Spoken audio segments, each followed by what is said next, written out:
சென்னையில் ஆபரண தங்கத்தின் விலை சவரனுக்கு 880 ரூபாய் அதிகரிப்பு. 1 கிராம் தங்கம் 11,410 ரூபாய்க்கு விற்பனை.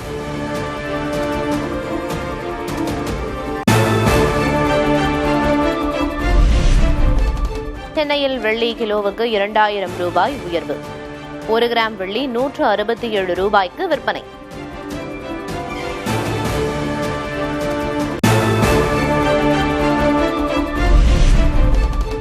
பொங்கல் பண்டிகைக்கு சொந்த ஊர் செல்பவர்களுக்கான ரயில் டிக்கெட் முன்பதிவு தொடக்கம். ஜனவரி 9ஆம் தேதி வெள்ளிக்கிழமை பயணிப்பதற்கான முன்பதிவு தொடங்கியது.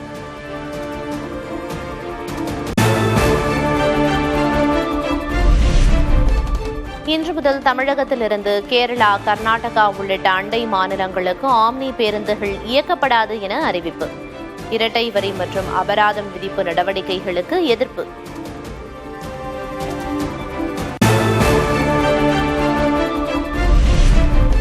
கடந்த செப்டம்பர் மாதத்தில் கிரெடிட் கார்டுகள் மூலம் 2,17,000 கோடி ரூபாய்க்கு செலவு செய்த மக்கள் 5 ஆண்டுகளில் இல்லாத அளவுக்கு செலவு அதிகரிப்பு.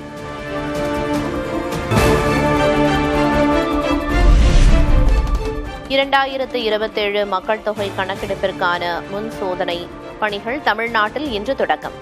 கிருஷ்ணகிரி, திருவள்ளூர், காஞ்சிபுரம் ஆகிய மாவட்டங்களின் சில பகுதிகளில் ஆய்வு செய்ய ஏற்பாடு.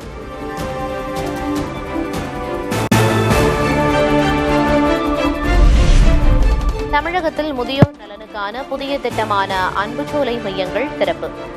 10 கோடியில் 25 மையங்களை திறந்து வைக்கும் முதல்வர் மு.க. ஸ்டாலின்.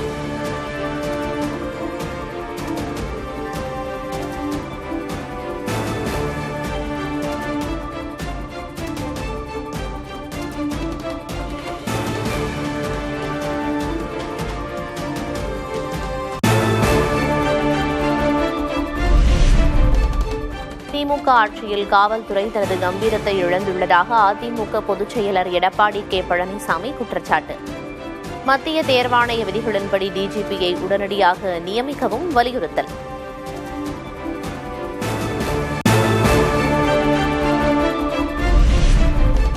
அடித்தளமே இன்றி சிலர் அரசியலுக்கு வர முயற்சிப்பதாக துணை முதல்வர் உதயநிதி ஸ்டாலின் விமர்சனம். கைதட்டி விசிலடித்து கூடி கலையும் கூட்டமல்ல இது எனவும் பேச்சு. இன்னைக்கு அரசியல சில பேர் பேஸ்மெண்டே இல்லாம உள்ள வர முயற்சிக்கிறாங்க. ஐஃபில் டவருக்கு பார்க்க, உண்மையா ஐஃபில் டவர் பார்க்கணும்னா பாரிஸுக்கு போகணும். நம்ம ஊருக்கே வந்துருச்சுப்பா ஐஃபில் டவர். இது தெரியாம பெரிய கூட்டம் கூடத்தான் செய்யும். அதெல்லாம் வெறும் அட்டை.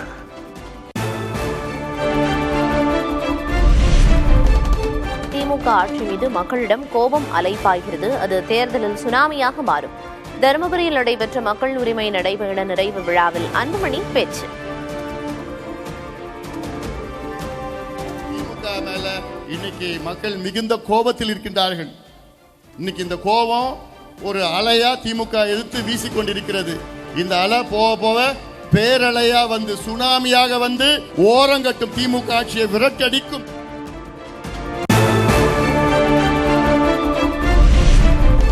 பீகார் மாநிலத்தில் நாளை 2வது மற்றும் கடைசி கட்ட தேர்தல். 122 தொகுதிகளில் வாக்குப்பதிவுக்கான ஏற்பாடுகள் மும்முரம்.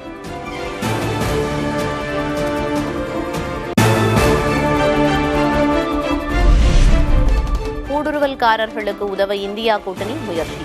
பீகார் இறுதிக்கட்ட தேர்தல் பரப்புரையில் மத்திய உள்துறை அமைச்சர் அமித்ஷா குற்றச்சாட்டு.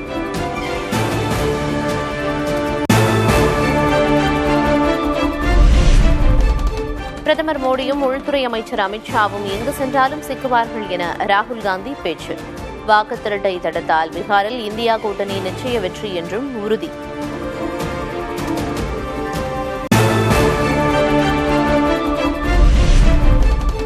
RSSஇன் தனிப்பட்ட சாதி மத அடையாளங்களுடன் யாரும் அனுமதிக்கப்படுவதில்லை. யார் வேண்டுமானாலும் சங்கத்திற்கு வரலாம் என மோகன் பகவத் கருத்து.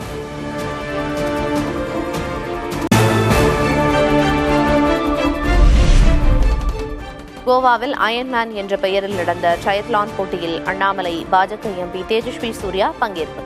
நாட்டின் இளம் தலைமுறைக்கு ஊக்கமளிக்கும் நிகழ்வு என பிரதமர் மோடி பாராட்டு.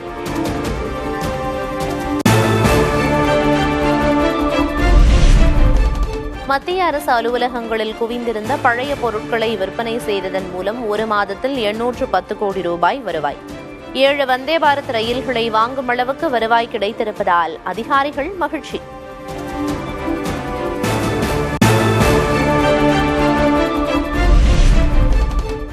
டெல்லியில் தொடர்ந்து அதிகரிக்கும் காற்று மாசு. கட்டுப்படுத்த வலியுறுத்தி போராட்டம் நடத்தியவர்கள் வலுக்கட்டாயமாக கைது.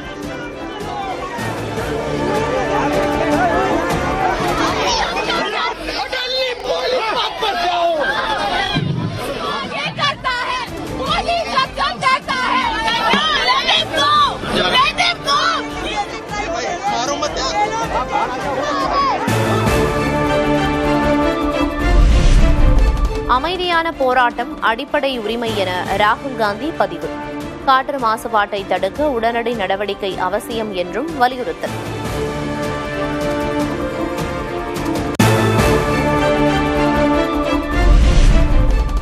மயிலாடுதுறை மாவட்டத்தைச் சேர்ந்த 14 மீனவர்களை கைது செய்தது இலங்கை கடற்படை. எல்லையை தாண்டியதாக படகுகளையும் பறிமுதல் செய்து விசாரணை.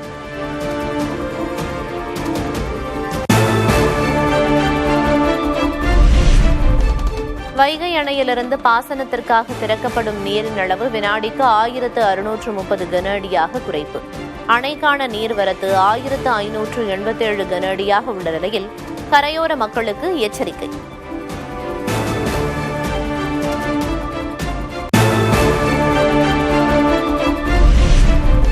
தென்காசி அருகே கனமழையால் நீரில் மூழ்கிய விளைநிலங்கள்.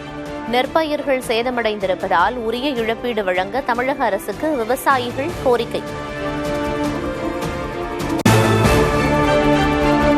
திருநெல்வேலி, தென்காசி, கன்னியாகுமரி மாவட்டங்களில் கனமழை நீடிக்கும் என எச்சரிக்கை.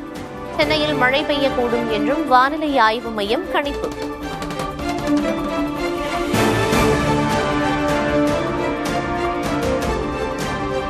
சென்னை மெரினா கடற்கரையில் களை கட்டிய கலை விழா.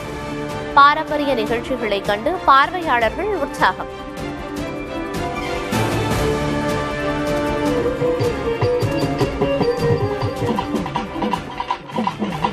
தமிழ் தாய் முன்கின்று சபதம் செய்வோம், தமிழ் மனம் குணவளர வாழுவோம். தேனி மாவட்டம் பெரியகுளத்தில் சாலைகளில் சுற்றித் திரியும் கழுதைகள், மாடுகளால் வாகன ஓட்டிகள் அச்சம். விபத்து ஏற்படும் அபாயம் உள்ளதால் கால்நடைகளை விரைந்து பிடிக்க கோரி வலியுறுத்தல்.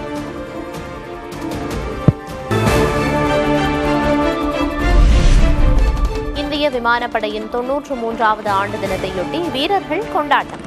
அசாம் மாநிலம் கவுஹாத்தியில் கண்கவர் வான் சாகசங்கள்.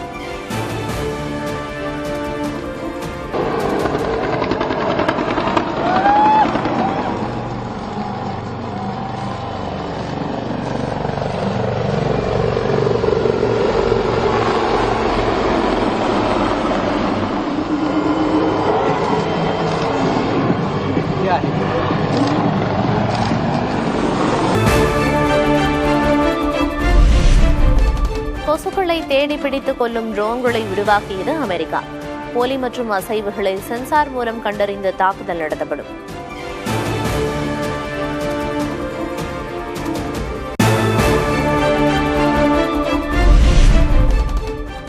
பிலிப்பைன்ஸில் உருவாகியுள்ள புதிய புயலால் கடலோர பகுதிகளில் பெரும் பாதிப்பு. லூசன் தீவில் மணிக்கு 185 கிலோமீட்டர் வேகத்தில் வீசிய காற்று.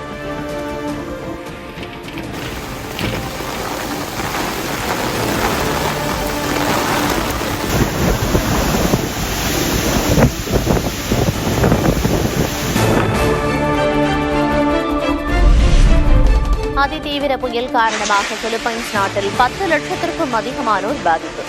சூறாவளி காற்றில் சிக்கி கடுமையாக ஆடிய தொங்கும் பாலம்.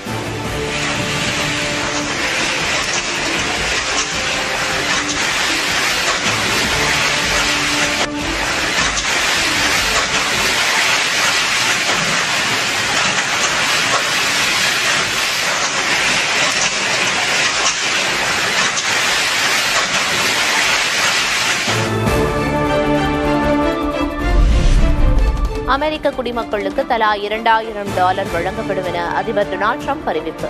வெளிநாட்டு வரி வருவாயை மக்களுக்கே திருப்புவதாக விளக்கம்.